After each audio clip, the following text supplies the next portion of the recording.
نوێژی بەردەوام. بۆ پەیڕەوکردنی ئامۆژگاریەکانی مەسیح پێویستیمان بە هێزێکی مەزن هەیە لە ناخماندا هەڵبقوڵێت لە ڕێگەی نوێژکردنەوە.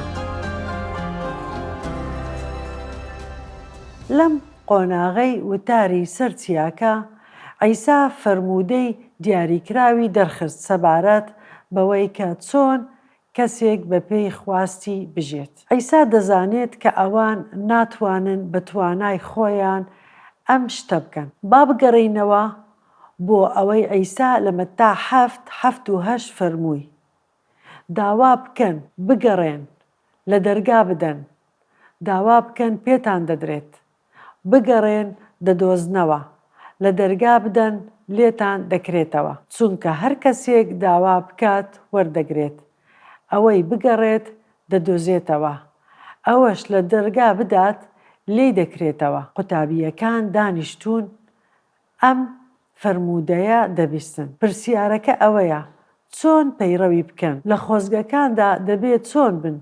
بە ڕوح هەژار، ماتمدار، دڵنەرم، پرسی و تێنوو بۆ ڕاست و دروستی، بە بەزەیی، دڵپاک، ئاشتیخواز، دڵخۆش و شادومان کاتێک لە پێناوی ڕاست و دروستی دەچەوسێنرێنەوە. هەموو ئەم خۆزگانە فەرموودەی بەهێزن.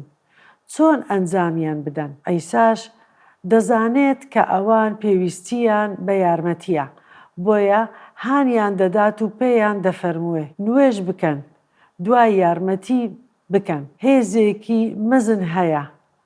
با فێرکردنی عیسا بە شێوەیەکی ورتر ببینین. پێی فەرموون ئێوە خوێی زەوی و ڕووناکی جیهانن، دەبێ ڕاستی خوددا دەربخەن. ئێمە بە سادەیی چاو دەخشێنین بەوەی عیسا لە وتاری سەر چیا فێری کردن. پێی فەرموون کە لە ڕووی ڕەوشتەوە پاک بن، لە پەیوەندیەکانیان ڕاستەری بن، دوژمنەکانیان خۆش بوێت. ئەمەش زۆر سەختە. بە پاڵنەرێکی پاک نوێژ بکەن و ببەخشن.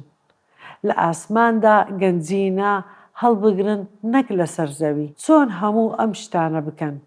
نەک بەهێزی خۆیان، بێگومان ئەمە لەسەر ئێمەش پەیڕەو دەکرێت. سەرچاوەی هێزێکی مەزنمان هەیە، ئەو سەرچاوەیەش نوێژە. خوددا وەڵامی نوێژەکانمان دەداتەوە لە کاتێکدا ئێمە لە نێو ئەم بنەما و فێرکردنانە دەژین.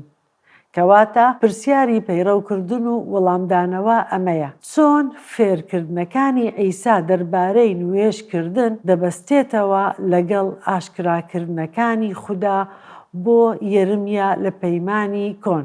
باگراوندەکە ئەوەیە کە گەلی کۆن خەریک بوو 70 ساڵ لە ڕاپێچانەکە تەواو بکەن کە بەهۆی گوناهەکانیان بوو. یەرمیاش پێیان دەڵێ بە ڕاستگۆیی داوا لە خوددا بکەن. ئەوان لە ڕاپێچکراندا ئەوەیان نەکردبوو.